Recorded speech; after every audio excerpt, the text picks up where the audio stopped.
वो रोशनी और रंगों को समझने के लिए इतने बेताब थे कि अपनी आंखों में सुई घोंपने तक के लिए तैयार थे। मैं सच कह रहा हूं। न्यूटन तब शायद 20-25 की उम्र के थे, पर पहले ही मैथमेटिक्स की एक नई शाखा की नींव रख चुके थे। नाम था कैलकुलस। वो कई प्रयोग कर रहे थे जिनसे उन्हें पता चला कि रंग प्रकाश का एक पहलू है। न्यूटन पता लगाना चाहते थे कि हमें दिखने वाली कौन सी चीजें प्रकाश का हिस्सा हैं और किन्हें जन्म देती हैं हमारी नर्व्स। क्या रंग प्रकाश के अंदर छिपा होता है या फिर हमारी आंखों में? ये जानने के लिए वो इतने बेचैन थे कि उन्होंने बॉटकिन नाम की एक सुई ली और अपनी आंख में डाल दी।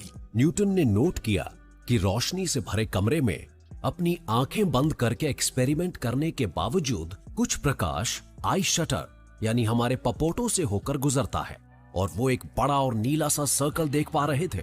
दर्द के मुकाबले ये नतीजा कुछ खास नहीं लग रहा था, लेकिन घर में किए जा सकने वाले ऐसे सरल प्रयोगों से आइजैक न्यूटन इंद्रधनुषों की व्याख्या करने वाले पहले इंसान बने और ये बताने वाले भी कि कैसे सफेद प्रकाश कई रंगों को खुद में छिपाए रखता है। न्यूटन ने जिन चीजों का गहराई से अध्ययन किया वो आम लोगों को आम नजर आती थीं, जैसे कि सेब का गिरना, रोशनी से आती प्रकाश की किरणें वगैरह वगैरह। न्यूटन की खूबी ये थी कि वो आम चीजों के बारे में सोचते थे कि ऐसा क्यों हुआ और कैसे हुआ। न्यूटन के मन में सवाल उठता था, प्रकाश किससे बनता है? अगर प्रकाश को बहुत छोटे छोटे कणों में तोड़ा जा सके तो क्या दिखेगा? न्यूटन ने देखा कि रोशनी सीधी लाइनों में चलती है, वरना छायाओं के छोर कैसे दिखते? या फिर किसी बादल से होकर नीचे आने वाली सूरज की किरणें सीधी क्यों होती? या फिर सूर्य ग्रहण के दौरान पूरी तरह अंधेरा क्यों होता? इन सब बातों से न्यूटन को लगने लगा कि प्रकाश में जरूर कणों की एक धारा होगी। वो उन्हें कॉर्पस्कल्स कहते थे। उनके मुताबिक प्रकाश की कोई किरण उन गोलियों की तरह है जो सीधी आंख के रेटिना पर हमला करती है। लेकिन हॉलैंड में एक ऐसे शख्स थे जो न्यूटन की पार्टिकल थ्योरी ऑफ लाइट से बहुत ज्यादा असहमत थे। क्रिश्चियन हॉयगन्स भी आइजैक न्यूटन की ही तरह बहुत उत्सुक शख्स थे, और अगर बात दुनिया को बदलने की हो तो वो जरा भी सुस्ती नहीं दिखाते थे। पूरी जिंदगी डिप्रेशन से जूझने के बावजूद उन्होंने बहुत कुछ कर दिखाया। उन्होंने खुद ही एक टेलीस्कोप डिजाइन किया और बनाया था, और उसके जरिए उन्होंने सैटर्न के चंद्रमा टाइटन को खोजा। हॉयगन्स ने पेंडुलम क्लॉक का आविष्कार किया। उन्होंने उन मैथमेटिकल फॉर्मूलाज को गढ़ा जो आंख वाले एक पेंडुलम को बनाने के लिए जरूरी थे और जिसके जरिए घड़ी की सुइयां सही सही समय दर्शाती। हॉयगन्स ने एक नई मशीन के प्रोटोटाइप का रेखा चित्र बनाया। उन्हें इस मशीन से काफी उम्मीदें थीं। उन्होंने इसे नाम दिया था मैजिक लैंटर्न यानी जादुई लालटेन। कुछ 100 साल बाद ये चीज एक वर्किंग मोशन पिक्चर प्रोजेक्टर के तौर पर सामने आई। न्यूटन की ही तरह हॉयगन्स ने भी मैथमेटिक्स की एक नई शाखा का आविष्कार किया। ये थी प्रोबेबिलिटी थियरी, और इसके हिसाब से परिणाम का अंदाजा लगाया जा सकता था, यानी हेड्स आएगा या टेल्स, इसका अंदाजा लगाया जा सकता था। और क्रिश्चियन हॉयगन्स की भी प्रकाश की अपनी एक थियरी थी, लेकिन यह बहुत अलग थी। उनके अनुसार प्रकाश में सीधी कतार में चलने वाले गोलियों जैसे कण नहीं होते, बल्कि हॉयगन्स को प्रकाश चारों तरफ फैलती लहर लगती थी। उस समय तक यह पता चल चुका था कि ध्वनि एक लहर की तरह चलती है, पर कैसे?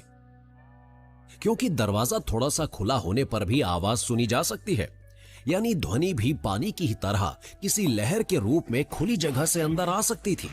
हॉयगन्स को लगता था कि प्रकाश भी ध्वनि की ही तरह लहरों के रूप में चारों ओर फैलता है।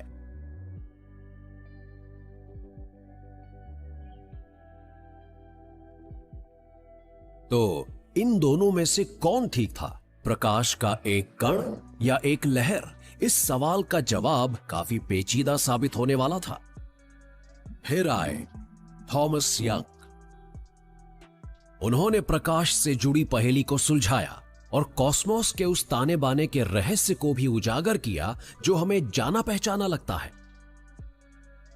चलिए हम विज्ञान के इतिहास से जुड़े एक बहुत ही बड़े रहस्य की तरफ चलते हैं। ये कहानी है एक ऐसे इंसान की जो कुछ भी कर सकता था, और ये थे थॉमस यंग। 1500 साल तक कोई भी मिस्र के चित्रलेखों का मतलब नहीं समझ पाया था। इन चित्रलेखों में मौजूद 6 प्रमुख ध्वनियों को पहचान कर वो 6 प्रतीकों का रहस्य सुलझा पाए और इसके बल पर दूसरे लोग प्राचीन मिस्री भाषा का पूरा अनुवाद कर सके। उन्होंने ही सबसे पहले इंडो यूरोपियन भाषाओं के वंश वृक्ष को बनाया था। बतौर डॉक्टर उन्होंने आंख के आकार में मौजूद एक विकृति की पहचान की और उसे नाम दिया एस्टिग्मेटिज्म। लेकिन यंग के डिजाइन किए गए एक एक्सपेरिमेंट की वजह से ही फिजिक्स यहां तक पहुंची। ये दिखने में आसान लगता है ना, भला कार्डबोर्ड के 3 टुकड़े इतनी बड़ी मुसीबत की शुरुआत कैसे कर सकते थे?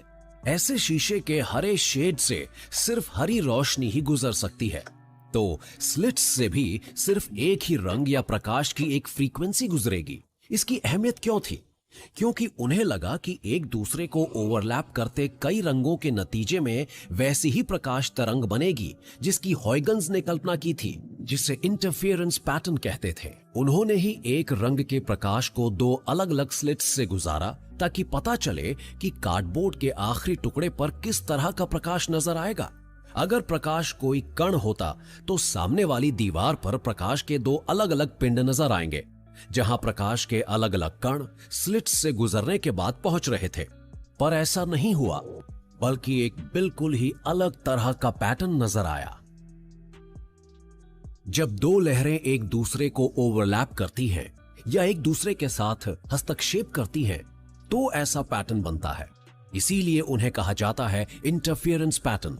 इस तरह यंग ने दिखा दिया था कि प्रकाश एक लहर होती है। यानी विज्ञान के इतिहास में मौजूद सबसे बड़े पंडित न्यूटन आधे गलत थे। यानी प्रकाश कोई कण नहीं था, जैसा कि उन्होंने कहा था। साइंस के सामने बड़ों बड़ों के तर्क ताश के पत्तों की तरह बिखर जाते हैं। सिर्फ कुदरत ही अपनी पहेलियों को सुलझाने में सफल होती है। कुदरत के खजाने में इतना कुछ छिपा हुआ है कि कोई ये दावा करे कि उसने कुदरत के बारे में सब जान लिया है तो वो सिर्फ एक मूर्ख ही है। न्यूटन ने एक बुनियादी बात की अनदेखी कर दी थी। सुनकर हैरानी हुई ना? लेकिन सबसे ज्यादा परेशान करने वाले हिस्से तक तो हम अभी पहुंचे भी नहीं। थॉमस यंग की कहानी की तह तक पहुंचने में 100 साल लग गए और यह कोई आसान काम नहीं था। 19वीं सदी के आखिर में ही विज्ञान ऐसे जरूरी औजार बना पाया जिनसे एक छिपे हुए यूनिवर्स का दरवाजा ढूंढा जा सकता था। यह साम्राज्य था गहरे रहस्य वाला। इस खोजी को जो हैरानी हुई उसे आप उसके शब्दों में ही सुनिए।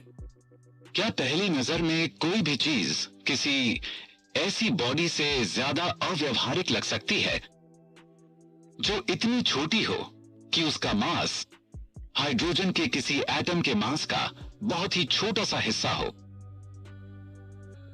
ऐसे एटम्स का समूह पूरी दुनिया की आबादी के बराबर होगा। फिर भी ये इतना छोटा होगा कि विज्ञान को ज्ञात किसी भी जरिए के माध्यम से इसका पता न लगाया जा सके।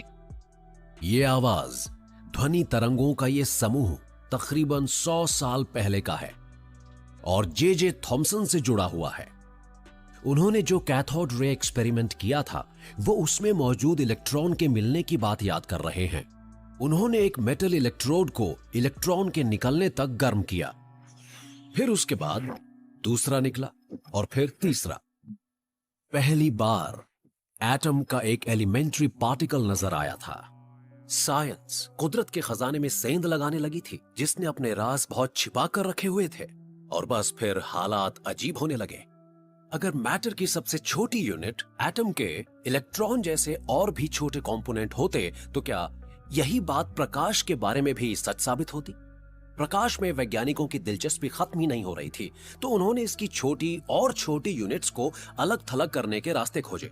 और ये तो जैसे एक रास्ता बन गया था आईने के पार जाने के लिए। ये एक ऐसे इलाके में कदम रखने जैसा था जहां फिजिक्स के हमारे नियम लागू नहीं होते। ऐसा पहली बार हुआ कि वो रोशनी की सबसे छोटी यूनिट यानी एक फोटोन को अलग करने में कामयाब हो। आइजैक न्यूटन और क्रिश्चियन हॉयगन्स दोनों ही सही भी थे और गलत भी। प्रकाश एक तरंग भी है और कण भी, और दोनों नहीं भी हैं। जब तक हम ध्यान से नहीं देखते, फोटोन लॉज ऑफ प्रोबेबिलिटी के कारण अनिश्चितता की हालत में रहता है, और जब हम इसे देखते हैं तो यह पूरी तरह बदल जाता है।